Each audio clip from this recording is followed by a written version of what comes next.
Hello friends, you are welcome to edu search hub.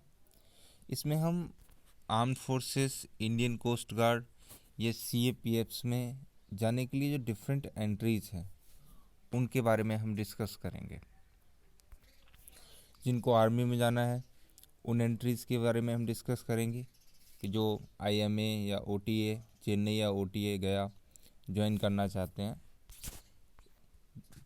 जिसको air force में जाना है उसके लिए क्या एंट्रीज़ होती हैं, किन के थ्रू एयरफोर्स में जा सकते हैं। और इसके अलावा जिनको इंडियन नेवी में जाना है तो वो कौन सी एंट्रीज़ के थ्रू इंडियन नेवी ज्वाइन कर सकते हैं। और इसके अलावा भारतीय तटरक्षक बल, इंडियन कोस्ट गार्ड, अगर किसी को इंडियन नेवी की जॉब पसंद है, जॉब प्रोफाइल पसंद है, तो वो इंडियन कोस्ट गार्ड में भी जा सकते हैं एज एन असिस्टेंट कमांडेंट। ये काफ़ी अच्छी जॉब है, काफ़ी आपको वहाँ पे से इंडिया को सर्व करने का मौका मिलेगा पूरा पूरा। इसके बाद CAPFs, अगर किसी को CAPFs में जाना है तो CAPFs भी एक अच्छा प्लेटफॉर्म है जहाँ पे आप अपने देश की सेवा कर सकते हैं और अपने ड्रीम्स को फुलफ़िल कर सकते हैं। यूनिफॉर्म आपने सब जगह देखा होगा कि यूनिफॉर्म में एक अलग sense of pride, sense of self confidence अलग ही दिखता है। तो अगर आप ये पाना चाहते हैं तो कौन सी एंट्रीज होती हैं ऐसी जिनके थ्रू आप वहाँ पे पहुँच पाएंगे। चलो उनके बारे में हम डिस्कस कर लेते हैं। एक तो ये अपॉर्चुनिटी है आपके पास जो इंडियन कोस्ट गार्ड ज्वाइन करने की। इंडियन कोस्ट गार्ड में आप एज एन असिस्टेंट कमांडेंट, ये GD के फॉर्म निकलते हैं जिसमें पायलट भी बनते हैं। तो डिफरेंट ब्रांच में होता है इसका, ग्राउंड ड्यूटी पे भी होता है। इसके साल में 2 बार फॉर्म निकलते हैं। जिसके लिए क्वालिफ़िकेशन क्या है, आपके पास ग्रेजुएशन की डिग्री होनी चाहिए कोई सी भी, 60% मार्क्स चाहिए उसमें, मिनिमम 60%। अगर आपके 60% है और आप अप्लाई करते हैं तो आपकी कॉल आ जाती है, क्योंकि मैंने भी अप्लाई किया, मेरी भी कॉल आई है। और आपके 12th में क्या होना चाहिए, मैथमेटिक्स और फिजिक्स, ये सब्जेक्ट्स कंपलसरी हैं। ये सब्जेक्ट आपके 12th क्लास में होने चाहिए, तभी आप इसके लिए अप्लाई कर सकते हैं। इसके बाद एक और कोस्ट गार्ड निकालती है, कोस्ट गार्ड के ये भी साल में 2 बार आते हैं। ये excellent opportunity for diploma holders to join as यांत्रिक। तो यांत्रिक की निकलती है, तो इसमें कुछ स्पेसिफिक क्वालिफिकेशन चाहिए होती है, जैसे इलेक्ट्रिकल, मैकेनिकल, इलेक्ट्रॉनिक्स, टेलीकम्युनिकेशन। तो इनमें इंजीनियरिंग हो 60% मार्क्स के साथ, ठीक है। और एज आपको यहाँ पर दे रखी है 18 से 22 के बीच में। तो इस तरीके से आप इसको ज्वाइन कर सकते हैं। इसमें एजुकेशनल क्वालिफिकेशन के अलावा इसका जो प्रोसेस होता है सिलेक्शन का, वो जानना ज़रूरी है। तो इंडियन कोस्ट गार्ड को अगर आप ज्वाइन करना चाहते हो तो इसमें एक इंटरव्यू होता है जिसमें PSB और FSB होता है। PSB का मतलब आपने SSB सुना होगा, सर्विसेज सिलेक्शन बोर्ड इंटरव्यू, तो उसी की तरह होता है। PSB में आपका पहले इंटेलिजेंस टेस्ट होगा, इंटेलिजेंस टेस्ट के बाद में आप PPNDT से गुजरेंगे, और फिर इसका पहले आपका इंटेलिजेंस टेस्ट का रिजल्ट आता है जिसमें लगभग 60 से 65% लोग इसको क्लियर करते हैं, बाकी के बाहर हो जाते हैं। और उसके बाद फिर PPNDT होता है, उसका भी रिजल्ट आता है। तो PPNDT जो क्लियर कर लेते हैं, फिर उनको FSB के लिए नोएडा में बुलाया जाता है। ग्रेटर नोएडा में इसका सेंटर बना हुआ है, तो वहाँ पे बुलाया जाता है। फिर आपका जब फाइनल सिलेक्शन इंटरव्यू होगा वहाँ पे बोर्ड में, उसमें जो क्वालिफाई करते हैं फिर उसकी मेरिट बनती है। तो ये इसका सिलेक्शन प्रोसेस है, बिल्कुल SSB की तरह है, थोड़ा बहुत डिफरेंस है। इसके बाद इसमें जो थर्ड अपॉर्चुनिटी है आपके पास, वो ये केवल SC और ST के लिए स्पेशली निकाला जाता है। आपको पता होगा कि हमारे संविधान में समान संरक्षण की बात की गई है, ठीक है। तो उसी को ध्यान में रखते हुए SC ST के लिए इंडियन कोस्ट गार्ड अलग से फॉर्म निकालती है, SRD, स्पेशल रिक्रूटमेंट ड्राइव। इसमें क्या होता है, वही ग्रेजुएशन चाहिए होती है इसमें, जिसमें ग्रेजुएशन में 55% मार्क्स मिनिमम होने चाहिए, और फिजिक्स और मैथ्स होना चाहिए 10+2 में। ये आपको पता है। एज यहाँ पर आपको दिखा रखी है कितनी चाहिए, तो ये चीज़ आपको पता है। सिलेक्शन प्रोसेस के बारे में मैंने अभी आपको बताया ही है। तो इंडियन कोस्ट गार्ड को ज्वाइन करने के लिए बहुत अच्छी अपॉर्चुनिटीज़ है। ये NDA एंट्री है, इसके थ्रू आप एयरफोर्स, इंडियन आर्मी और नेवी तीनों को ज्वाइन कर सकते हैं। और ये एक ऐसी एंट्री है जिसके बारे में लगभग सभी लोग जानते हैं। तो in this a candidate can get selected in to any of the branches, किसी में भी जा सकता है, आर्मी, नेवी और एयरफोर्स। तो ये 11th क्लास जब आप पास कर लेते हैं, जब 12th में अपियरिंग होते हैं, तब आप इसको दे सकते हैं एग्ज़ाम को, ठीक है। तो इसके लिए एज कितनी होनी चाहिए आपकी? 16.5 से 19.5 के बीच में होनी चाहिए। और ये जो एज दे रखी है 19.5, ये वो डेट होती है जिस दिन आप एकेडमी ज्वाइन करेंगे। तो लगभग 19 के आसपास तक आप फॉर्म इसका फिल कर सकते हैं। तो ये काफ़ी अच्छी अपॉर्चुनिटीज़ होती है। इसका जो एसएसबी होता है, इसका रिटन एग्ज़ाम थोड़ा सा टफ होता है, बट जो इसका एसएसबी होता है वो अदर एंट्रीज़ की कंपैरिजन में तो थोड़ा इजी साइड होता है। मतलब अगर आप थोड़ी बहुत मिस्टेक्स करते भी हैं तो उनको कंपेंसेट कर दिया जाता है। तो इसके बाद एज आपको बता रखी है यहाँ पे। क्वालिफिकेशन क्या? 12th क्लास और 10+2 सिस्टम ऑफ एजुकेशन क्या चाहिए? फिजिक्स और मैथ्स के साथ आपका 10+2 होना चाहिए। ट्रेनिंग एकेडमी आपको पता ही होगा, खड़गवासला में है, पूना महाराष्ट्र में है जो कि, और इसकी ट्रेनिंग लगभग 4 साल तक चलती है। और उसके बाद आपको ग्रेजुएशन की डिग्री प्रोवाइड करवाई जाती है एक अच्छी यूनिवर्सिटी से। और फिर आप as a lieutenant Indian army का पार्ट बनते हैं, या एयरफोर्स में जाते हैं, या फिर नेवी में जाते हैं। इसके बाद नेक्स्ट एंट्री हम देखते हैं, ये है 10+2 technical entry scheme. So through this entry a candidate will be selected in Indian army as permanent commission officer. तो इंडियन आर्मी के लिए 10+2 टेक्निकल एंट्री आपको यहाँ पे दिख रहा होगा, ये टेक्निकल एंट्री है। तो एलिजिबिलिटी क्या चाहिए होगी? एज के लिए इसमें 16.5 से 19.5, एनडीए की तरह ही होता है, इतनी ही एज होनी चाहिए। और क्वालिफिकेशन क्या चाहिए इसमें? 12th क्लास में 70% से ज़्यादा एग्रीगेट किस में होने चाहिए? फिजिक्स और मैथ्स में और केमिस्ट्री में, पीसीएम में होना चाहिए। लेकिन इसकी कॉल जो है वो लगभग 75+ से ही पे ही आती है। अगर यानी कि आप के जो पीसीएम में मार्क्स हैं ना, वो काफ़ी अच्छे होने चाहिए, लगभग 80% के आसपास हों, तब आप उम्मीद कर सकते हैं कि इसकी कॉल आपकी आएगी। इसकी 72, 73 पे तो कॉल आती ही नहीं है। तो ट्रेनिंग एकेडमी क्या है इसकी? ओटीए गया आपको पता ही है, बिहार में है। ये 10+2 टीईएस एंट्री है। ये इसमें क्या है कि इसमें कोई रिटन एग्ज़ाम नहीं होता है, डायरेक्टली आपको एसएसबी के लिए बुलाया जाता है। और जब आप एसएसबी प्रोसेस के थ्रू गुजरते हैं और उसको क्लियर करते हैं, फिर मेरिट लिस्ट आती है और बाद में आपको ट्रेनिंग एकेडमी बुलाया जाता है। ये इंडियन मिलिट्री एकेडमी ज्वाइन करने के लिए डायरेक्ट एंट्री, आपको पता होगा, इस एंट्री के बारे में भी काफ़ी सुना होता है लोगों ने, काफ़ी पॉपुलर एंट्री है एनडीए के बाद दूसरी। तो CDS exam, CDS combined defence services exam, तो ये भी साल में 2 बार होता है। इसके लिए जो एज चाहिए 19 से 24 के बीच में एज है। इसमें ओटीए के लिए शायद 24 है, और ओटीए के लिए 25 है, और आईएमए, एएफए और आईएनए के लिए 24 है। तो क्वालिफिकेशन ग्रेजुएशन होनी चाहिए आपके पास जस्ट। और इसका आईएमए देहरादून में इसकी ट्रेनिंग एकेडमी है, इंडियन मिलिट्री एकेडमी की। तो प्रोसेस क्या होता है इसका जो सिलेक्शन प्रोसेस है, इसमें आपका पहले रिटन एग्ज़ाम होता है। तो रिटन एग्ज़ाम में 3 पेपर होते हैं आपके। एक होगा जनरल इंग्लिश का, एक होगा जनरल नॉलेज का, और एक होता है मैथमेटिक्स का। तो इन तीनों पेपर को जब आप क्लियर करते हैं, इन तीनों का कट ऑफ आता है। देखो क्या होता है कि 20 मार्क्स ईच पेपर में होना ही चाहिए कम से कम, आउट ऑफ 100। और उसके बाद फिर तीनों का कट ऑफ लगता है, जो कि 120-125 के आसपास रहता है 300 में से। और इस एग्ज़ाम को क्लियर करना काफ़ी आसान होता है। इसके बाद फिर आपको, जब आप क्लियर कर लेते हैं, तो आपको लगभग 2 से ढाई महीने बाद एसएसबी के लिए बुलाया जाता है। एसएसबी के लिए कहीं पे भी बुलाया जा सकता है। तो वहाँ पे एसएसबी के लिए जब आप जाते हैं तो एसएसबी के प्रोसेस से गुजरना पड़ता है। तो इस वीडियो के लास्ट में मैं आपको एसएसबी का पूरा प्रोसेस बताऊँगा कि एसएसबी का प्रोसेस क्या होता है। आगे की तरफ बढ़ते हैं। ये ओटीए ज्वाइन करने के लिए, ऑफिसर्स ट्रेनिंग एकेडमी, तो ये भी सीडीएसई एग्ज़ाम के थ्रू ही होता है। बट इसमें क्या हो जाता है कि मैथमेटिक्स का जो पेपर होता है वो आपको नहीं देना होता है।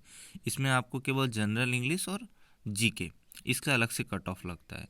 ये मेल और फीमेल दोनों के लिए होता है, ये मैन भी दे सकते हैं और वीमेन भी दे सकती हैं। एज क्वालिफिकेशन अभी मैंने आपको बताया था कि 19 से 25, सब बाकी के लिए क्या था, बाकी एकेडमी के लिए 24 था, बट ओटीए के लिए 25 है। इसमें क्या है, शॉर्ट सर्विस कमीशन मिलता है आपको, लेकिन कोई फ़र्क नहीं पड़ता है क्योंकि ज़्यादातर लोगों को शॉर्ट सर्विस कमीशन मिला होता है और उनमें से ज़्यादातर को परमानेंट कमीशन बाद में मिल जाता है, परमानेंट हो जाते हैं वो। तो इसलिए ओटीए भी एक अच्छी अपॉर्चुनिटी है आपके लिए। अगर आपकी एज मान लीजिए इनके लिए नहीं रहती है तो अब 1 साल एक्स्ट्रा इसमें मिला हुआ है तो उसको भी आप देखें, परमानेंट कमीशन आपको मिल जाएगा अगर आप इसके थ्रू जाते हैं तो। क्वालिफिकेशन क्या, ग्रेजुएशन होनी चाहिए, और सीडीएस के लिए पता ही है। इसकी ट्रेनिंग एकेडमी जो है वो ओटीए चेन्नई है। कहाँ पे? ओटीए चेन्नई। जो टेक्निकल एंट्रीज होती हैं उनकी ओटीए गया में ट्रेनिंग होती है, और जो नॉर्मल एंट्रीज होती हैं उनकी ओटीए चेन्नई में होती है। तो ये था आपका क्या, ऑफिसर्स ट्रेनिंग एकेडमी ज्वाइन करने के लिए सीडीएसई के थ्रू। ये एनसीसी स्पेशल एंट्री है for man. So through NCC entry a candidate will be selected in Indian army and Indian air force. इनमें एंट्रीज निकलती हैं। तो इसकी एज जो कितनी होनी चाहिए, 19 से 25, 19 से 25 के बीच में। यहाँ पर एक चीज़ आप देख रहे हो, इसमें क्या, course is due to commence. तो कोर्स जब कमेंस होता है ना, उससे ये एज ली जाती है। मैंने आपको एनडीए में भी बताया था कि जब जब जिस डेट से आप कोर्स स्टार्ट हो रहा है उस डेट से आपकी एज ली जाती है। ठीक है, तो ये आप याद रखना। क्वालिफिकेशन क्या, final year appearing graduate with 50% aggregate marks, तो इतना होना चाहिए। इसके अलावा एनसीसी सी सर्टिफिकेट उनके पास होना चाहिए, जिसमें मिनिमम ग्रेड भी होनी चाहिए, उनकी ग्रेड बी से कम ना हो। तो ये क्वालिफिकेशन चाहिए होती है एनसीसी स्पेशल एंट्री स्कीम। और अगर आप आर्म्ड फोर्सेस में जाना चाहते हैं तो आपको एनसीसी करनी चाहिए, जिससे आपको काफ़ी बेनिफिट मिल जाता है। ये एंट्री आपको अलग से मिल जाएगी, तो इसके थ्रू भी आप जा सकते हैं। आगे देखते हैं, ये यूनिवर्सिटी एंट्री स्कीम है। तो इसमें क्या होता है कि candidates will be selected directly for Indian armed forces through this entry. इसमें पहले क्या होता है कि कैंपस सिलेक्शन होता है, कैंपस इंटरव्यू होता है। आपके कैंपस में आएंगे ऑफिसर्स और वो वहाँ पे इंटरव्यू लेते हैं। तो कैंपस सिलेक्शन के बाद कुछ जो कैंडिडेट्स हैं उनको सेलेक्ट किया जाता है, फिर बाद में उनको एसएसबी के लिए बुलाया जाता है। जो सिलेक्टेड कैंडिडेट्स हैं कैंपस सिलेक्शन में उनको एसएसबी के लिए बुलाया जाता है, वो एसएसबी प्रोसेस से गुजरते हैं। ये एंट्री इसलिए है कि यूनिवर्सिटीज़ वगैरह में जो हमारे छात्र हैं तो वो भी वहाँ पहुँच सकें आर्म्ड फोर्सेस में, क्योंकि वो ज़्यादा अवेयर नहीं होते हैं, तो उनमें भी अवेयरनेस फैलाई जा सके, इसलिए एंट्री लाई गई थी। अब इसमें क्वालिफिकेशन क्या होनी चाहिए, वही ग्रेजुएशन चाहिए इसमें, pre final year student as engineering degree course. तो ग्रेजुएशन में क्या चाहिए, इंजीनियरिंग डिग्री होनी चाहिए आपकी, और एज जो है इसकी वो 19 से 25 के बीच में होनी चाहिए। तो ये भी काफ़ी अच्छी एंट्री है, इसके थ्रू भी आप जा सकते हैं। इसके बाद है TGC, technical graduates entry. So candidates will be selected directly for armed forces, you know. अब इसके लिए एज कितनी होनी चाहिए, 20 से 27। इसमें काफ़ी छूट दे रखी है, 27 तक आप जा सकते हैं। काफ़ी अच्छी एंट्री है टीजीसी। सो क्वालिफिकेशन क्या चाहिए, बी और बीटेक होना चाहिए, फाइनल अपेयरिंग या फिर जिन्होंने पूरा पास कर लिया है तो उनके लिए। ट्रेनिंग एकेडमी वही है आपकी आईएमए देहरादून, जिसका आईएमए में ट्रेनिंग लेने का सपना है तो वो यहाँ पे जा सकते हैं। और notification, so this is conducted twice in a year, ये साल में 2 बार आता है। तो आप देखते रहिएगा, आर्मी की जो website, Indian army join Indian army करके वेबसाइट होती है, तो उस पर आप अगर जाके देखेंगे तो ये एंट्रीज़ के बारे में डिटेल्स दी होती है कि कब इसके फॉर्म आते हैं, कब आपको अप्लाई करना है, कब एसएसबी के लिए बुलाया जाएगा। सारा प्रोसेस आपको वहाँ पे समझा रखा होता है अच्छी तरीके से। ये एंट्री भी काफ़ी पॉपुलर है एनडीए सीडीएस की तरह। एफकैट, ये एयरफोर्स में जाने के लिए है, air force common admission test. As an officer in the Indian air force a candidate depending on his qualification could join one of the various branches in the, आपको पता है बहुत सारी ब्रांचेज होती हैं इंडियन एयरफोर्स में। आप पायलट बनना चाहते हैं, ग्राउंड ड्यूटी में जाना चाहते हैं, टेक्निकल ब्रांच में जाना चाहते हैं, तो अकाउंट्स वगैरह में जाना चाहते हैं, लॉजिस्टिक में, तो ये डिफरेंट ब्रांचेज यहाँ पर दे रखी है। जैसे फ्लाइंग ब्रांच है, फ्लाइंग ब्रांच में आप फाइटर्स, ट्रांसपोर्टर्स एंड हेलीकॉप्टर्स क्या उड़ाना चाहते हैं, तो ज़्यादातर लोग फाइटर्स ही बनना चाहते हैं, तो ज़्यादातर लोगों का सपना यही होता है। और टेक्निकल ब्रांच में मैकेनिकल एंड इलेक्ट्रॉनिक्स में जा सकते हैं। ग्राउंड ड्यूटी ब्रांच में आप एडमिनिस्ट्रेशन में जा सकते हैं, काफ़ी अच्छा है। अगर आप डेस्क जॉब पसंद करते हैं तो एडमिनिस्ट्रेशन में जा सकते हैं, अकाउंट्स में, लॉजिस्टिक्स में, एजुकेशन एंड मीटियोरोलॉजी में। तो ये डिफरेंट ब्रांचेज में आप इंडियन एयरफोर्स में जाके वहाँ पे सर्व कर सकते हैं। इसके भी साल में 2 बार फॉर्म निकलते हैं, तो आप फिल कर सकते हैं। इसकी एज जो चाहिए वो 19 से 23 के बीच में होनी चाहिए, और ग्रेजुएट होना चाहिए, कोई भी ग्रेजुएट हो। अब मैथ्स और फिजिक्स के साथ आपका 10+2 हो, या फिर आपका BE BTech हो, या नॉर्मल BSc हो, बट मैथ्स और फिजिक्स कंपलसरी है 10+2 में, तो जिसमें मिनिमम आपके 60% मार्क्स होने चाहिए। इसका जो सिलेक्शन प्रोसेस है, इसमें आपका रिटर्न एग्ज़ाम होता है, एयरफोर्स खुद कंडक्ट करवाता है इसको, किसी संस्था को नहीं दे रखा है इसने, UPSC SSC वगैरह को, खुद अपना एग्ज़ाम कंडक्ट करवाता है। इसका एग्ज़ाम काफ़ी ईजी होता है। तो एग्ज़ाम जब आप क्लियर कर लेते हैं, फिर आपको AFSB बुलाया जाता है SSB के लिए। AFSB में आपका इंटरव्यू होगा, और जब आप इंटरव्यू क्लियर कर लेते हैं तब मेरिट लिस्ट बनती है। तो ये एग्ज़ाम, इसके बाद आगे उसके बाद है जैग फॉरमैन। अब ये जुडिशियल एंट्री है, अगर आप कोई लॉ ग्रेजुएट है उनके लिए स्पेशल एंट्री है ये। इसके लिए एलिजिबिलिटी क्राइटेरिया क्या है, 21 से 27 के बीच में इनकी एज होनी चाहिए। अगर इसके बीच में एज है तो आप इसको ज्वाइन कर सकते हैं। काफ़ी अच्छी एंट्री है LLB वालों के लिए। तो qualification, graduate with LLB LLM with 55% marks, registered with bar council of India और एनी स्टेट। तो बार काउंसिल ऑफ इंडिया में रजिस्टर्ड होना चाहिए, या फिर किसी स्टेट में। और ट्रेनिंग एकेडमी वही है आपकी OTA चेन्नई, ठीक है। तो ये जैग एंट्री है, काफ़ी अच्छी एंट्री है। SSC सबमरीन इंजीनियरिंग, ये भी एक एंट्री है, और इंडियन नेवी की एंट्री है, ये अपनी हर साल निकालती है। सो एलिजिबिलिटी क्राइटेरिया फॉर SSC का मतलब आप समझते होंगे, शॉर्ट सर्विस कमीशन, सबमरीन में काम करने के लिए है ये। तो इसमें 19 से 25 के बीच में आपकी एज होनी चाहिए। क्वालिफिकेशन BE से BTech होनी चाहिए इन mechanical engineering with minimum 60% marks, है ना। कितने, 60%। और इंडियन नेवी अपना खुद निकालती है इसका फॉर्म, साल में 2 बार इसके फॉर्म निकलते हैं SSC सबमरीन इंजीनियरिंग की। तो इंडियन नेवी की जो ज्वाइन इंडियन नेवी करके उसकी जो वेबसाइट है, आप देख सकते हैं वहाँ पे।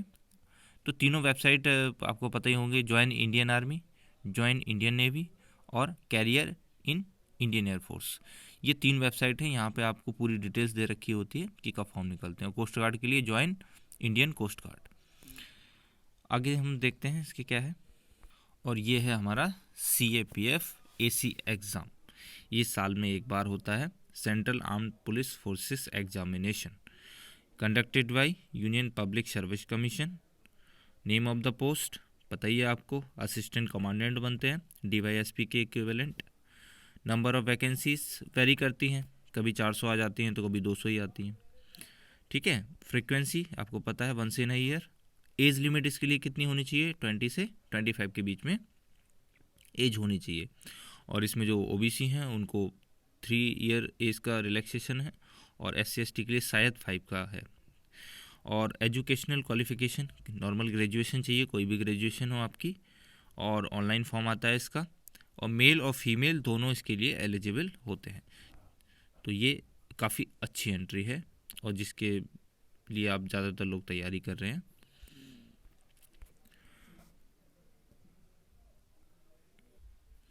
अब हम SSB प्रोसेस के बारे में जान लेते हैं कि SSB का प्रोसेस क्या होता है। तो SSB पहले कुछ एंट्रीज ऐसी होती हैं, जैसे NDA है, CDS है। इनमें क्या होता है कि आपको पहले रिटर्न एग्ज़ाम क्लियर करना होता है, तब SSB के लिए बुलाया जाता है।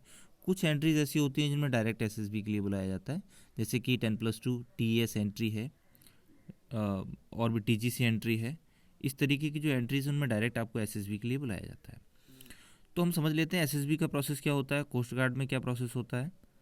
SSB में आप कि 2 पार्ट होते हैं, एक होता है स्क्रीनिंग और एक होता है जो अदर टेस्ट होते हैं। तो स्क्रीनिंग टेस्ट में क्या होता है, पहले होता है आपका इंटेलिजेंस टेस्ट। इंटेलिजेंस टेस्ट में आपके 2 होते हैं, एक वर्बल रीजनिंग का होता है, एक नॉन वर्बल रीजनिंग का होता है। तो इसके लिए आपको जैसे 60 क्वेश्चंस हैं, तो इसके लिए 30 मिनट्स आपको टाइम दिया गया है, या 45 मिनट्स दिया गया है। ये SSB पर, डिफरेंट SSB पर डिपेंड करता है, डिफरेंट बोर्ड पर डिपेंड करता है कि वो किस तरीके का टाइम आपको देते हैं। जब आप इंटेलिजेंस टेस्ट कर लेते हैं, तो इंटेलिजेंस टेस्ट के बाद फिर आपको एक पीपीडीटी से गुजरना पड़ता है। पीपीएनडीटी का मतलब picture perception and discussion test.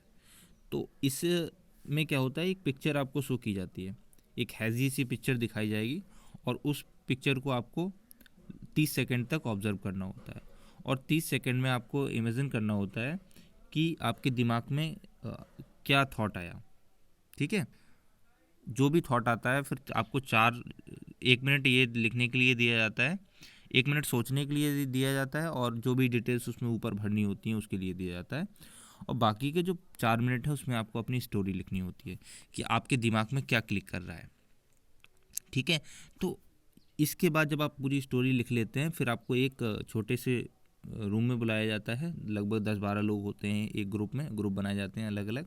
जो रिपीटर्स हैं उनके ग्रुप अलग होते हैं और जो फ्रेशर्स हैं उनके ग्रुप अलग होते हैं। वहाँ पे 4 ऑफिसर बैठे होते हैं, 3 या 4, जिसमें एक साइकोलॉजिस्ट होता है, एक जीटीओ होता है और एक इंटरव्यूइंग ऑफिसर होता है, एक नॉर्मल कोई होता है। तो ये सभी बैठे होते हैं, उनके सामने आपको सेमी सर्कल में बिठाया जाता है। उसमें पहले क्या करना होता है, आप सभी को अपनी स्टोरी 1 बाय 1 नैरेट करनी होती है। जो भी आपने लिखा है उसको नैरेट करना होता है, जिसके लिए आपको लगभग 1 मिनट का समय मिलता है। नैरेट करने के बाद जैसे ही लास्ट कैंडिडेट नैरेट करके ख़त्म बंद करता है, तुरंत डिस्कशन स्टार्ट हो जाता है और उस डिस्कशन में आपको पार्टिसिपेट करना होता है। डिस्कशन कंप्लीट करने के बाद आपको वेटिंग हॉल में बिठा दिया जाता है, जहाँ पे एक ऑफिसर लगभग 1 से 1.5 घंटे बाद आके आपको रिजल्ट सुना देते हैं। जो कैंडिडेट्स स्क्रीन आउट हो जाते हैं उनको तुरंत जाना होता है वहाँ से, अनफॉर्चुनेटली। और जो स्क्रीन इन हो जाते हैं, जो पास हो जाते हैं उस स्क्रीनिंग प्रोसेस में, उनको पूरे प्रोसेस से एसएसबी के गुजरना होता है। अब बाकी का प्रोसेस क्या होता है, उसके बाद फिर आपका साइकोलॉजिकल टेस्ट होगा। साइकोलॉजिकल टेस्ट में 4 होते हैं। एक होता है आपका सबसे पहले टैट, थीमेटिक परसेप्शन टेस्ट। इसमें क्या होता है, 11 पिक्चर्स, हैजी पिक्चर्स आपको दिखाई जाएंगी और आपके दिमाग में जो भी आ रहा है वो आपको पेपर पे लिखना होता है। और इसके अलावा एक ब्लैंक पिक्चर आती है जिसमें आप अपने जो भी कोई स्टोरी लिखना चाहते हैं वो आप लिख सकते हैं। इसके बाद आपकी एसआरटी होती है, सिचुएशन रिएक्शन टेस्ट। इसमें 60 सिचुएशंस होती हैं। हर सिचुएशन के लिए आपके पास 30 सेकेंड्स का टाइम होता है और जिसमें आपको अपनी सिचुएशन की जो रिएक्शन है वो लिखनी होती है। और इसके बाद आपका होगा क्या, वेट, वर्ड एसोसिएशन टेस्ट। तो वर्ड एसोसिएशन टेस्ट होता है जिसमें आपको 60 वर्ड्स होते हैं, 15 सेकेंड लगभग सभी के लिए टाइम मिलता है लिखने के लिए। एक के लिए एक वर्ड जो भी ये सामने आता है उसके लिए आपको 15 सेकेंड का टाइम मिलता है, जिसमें आपको सोचना होता है, जो भी सेंटेंस आपके दिमाग में आता है वो आपको पेपर पे लिखना होता है। और फिर लास्ट में होता है सेल्फ डिस्क्रिप्शन साइकोलॉजिकल टेस्ट में। सेल्फ डिस्क्रिप्शन में अबाउट मतलब आप अपने बारे में क्या सोचते हैं, आपके फादर आपके बारे में क्या सोचते हैं, आपकी मदर आपके बारे में क्या सोचती हैं, मतलब पेरेंट्स क्या सोचते हैं, फ्रेंड्स क्या सोचते हैं। इस तरीके से आपको सेल्फ डिस्क्रिप्शन लिखना होता है, यानी कि अपने बारे में लिखना होता है कि आपके बारे में आपसे जुड़े हुए जो लोग हैं वो क्या सोचते हैं और आप खुद क्या सोचते हैं। तो इस तरीके से एसडी हो जाता है साइकोलॉजिकल टेस्ट कंप्लीट। और इंटरव्यू साइकोलॉजिकल टेस्ट के बीच में भी हो सकता है, जस्ट बाद में हो सकता है, या जीटीओ चल रहा होता है तब हो सकता है। तो फिर आपका पर्सनल इंटरव्यू होता है। पर्सनल इंटरव्यू लगभग 20 से 25 मिनट चलता है या कभी कभी 30-35 मिनट भी चला जाता है। तो पर्सनल इंटरव्यू में जो आपके प्रेसिडेंट होते हैं या वाइस प्रेसिडेंट होते हैं उस बोर्ड के, वो लेते हैं। वहाँ पे आपसे different type of tricky questions पूछे जाएंगे। नॉर्मल क्वेश्चंस स्टार्टिंग में पूछे जाते हैं। तो पर्सनल इंटरव्यू जैसा सब जगह होता है वैसे ही वहाँ पे होता है, बस यहाँ पे थोड़ा सा डिफरेंस ये हो जाता है, बाकी की जगहों पे प्रेशर क्रिएट नहीं करते हैं इतना, लेकिन यहाँ पे प्रेशर क्रिएट करते हैं। फिर इसके बाद आता है आपका जीटीओ। ठीक है, तो जो ग्रुप टेस्टिंग ऑफिसर होते हैं वो ये पूरा प्रोसेस उनके साथ में आपको करना होता है। पूरा ग्रुप बना होता है आपका, लगभग 8 से 10 लोग होते हैं आपके ग्रुप में। इसमें ग्रुप डिस्कशन होता है सबसे पहले। तो ग्रुप डिस्कशन में 2 राउंड होते हैं। पहले राउंड में आपको 2 टॉपिक दिए जाते हैं, उनमें से आपको खुद सेलेक्ट करना होता है। और दूसरे राउंड में जीटीओ सर जो होते हैं वो खुद आपको एक टॉपिक देंगे जिस पर डिस्कशन आपको करना होता है। फिर इसके बाद आपका ग्रुप प्लानिंग एक्सरसाइज है। ग्रुप प्लानिंग एक्सरसाइज होती है जिसमें एक पिक्चर होती है, डिफरेंट टेरेन बना होता है उसमें, और उस पर आपको सिचुएशन दी जाती हैं डिफरेंट टाइप ऑफ, और सिचुएशंस पे आप कैसे रिएक्ट करते हैं वो पेपर पे लिखना होता है। और उसके बाद डिस्कशन करना होता है और कंक्लूजन पे पहुंच के एक कैंडिडेट खड़ा होता है और वो पूरा नरेट करता है अच्छी तरीके से। तो ग्रुप प्लानिंग एक्सरसाइज होता है। इसके अलावा लेक्चरेट भी होता है। लेक्चरेट में आपको 3 मिनट मिलते हैं तैयारी के लिए, कार्ड दिया जाता है जिसपे 3-4 टॉपिक होते हैं, उसमें से आपको एक सेलेक्ट करके तैयार करना होता है 3 मिनट में, और बाद में बाकी के 3 मिनट में आपको पूरा उसके ऊपर बोलना होता है। तो इससे देखते हैं कि आपकी किस तरीके से आप अपने थॉट्स को कन्वे कर सकते हैं। इसके बाद बहुत सारे प्रोसेस होते हैं, जिसमें एक आपका हाफ ग्रुप टास्क होता है ना। और तो इसमें ये डिटेल्स में इसमें दे रखा है इस चार्ट में। तो जीटीओ में इंडोर में क्या होता है, ग्रुप डिस्कशन होता है, ग्रुप प्लानिंग एक्सरसाइज होती है, लेक्चरेट होता है। आउटडोर में क्या होता है, प्रोग्रेसिव ग्रुप टास्क होती है, जिसमें आपको एक टेरेन दिया होता है, जिसमें से आपको कुछ इसमें रूल्स होते हैं, उसको फॉलो करते हुए एक तरफ से दूसरी तरफ जाना होता है। ग्रुप ऑब्स्टिकल्स रेस होती है, जिसमें एक स्नेक साथ में लेते हुए सभी को दीवार को पार करते हुए उस तरफ जाना होता है।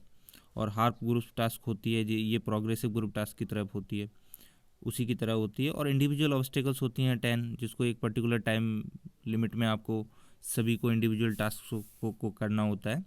और उसके बाद कमांड टास्क यहाँ पे दे रखी है, कमांड टास्क होती है, और फाइनल ग्रुप टास्क होती है। तो ये जीटीओ में डिफरेंट होता है। सबसे बाद में आपका होता है कॉन्फ्रेंस। तो कॉन्फ्रेंस में आपसे कुछ 1-2 क्वेश्चन पूछे जाएंगे, और फिर बाद में फाइनल रिजल्ट आ जाता है आपका। जो रिकमेंडेड कैंडिडेट्स होते हैं उनको मेडिकल प्रोसेस से गुजरना होता है, बाकी को अनफॉर्चुनेटली घर आना होता है। तो साइकोलॉजिकल टेस्ट आपने देखी, ये लिख रखे हैं जीटीओ ये है। इंटरव्यू होता है 30 से 35 मिनट के आसपास चलता है, और लास्ट में कॉन्फ्रेंस होता है। तो ये पूरा प्रोसेस आपका एसएसबी का होता है। इसी तरीके के लगभग सेम लाइंस पे उसका कोस्ट गार्ड का भी होता है, बट कोस्ट गार्ड में क्या है, इंटेलिजेंस टेस्ट में बाहर हो सकते हैं, बट इसमें इंटेलिजेंस टेस्ट में केवल बाहर नहीं होता है। तो ये सब चीज़ें आपको अच्छी तरीके से समझ में आई होंगी। So thank you very much.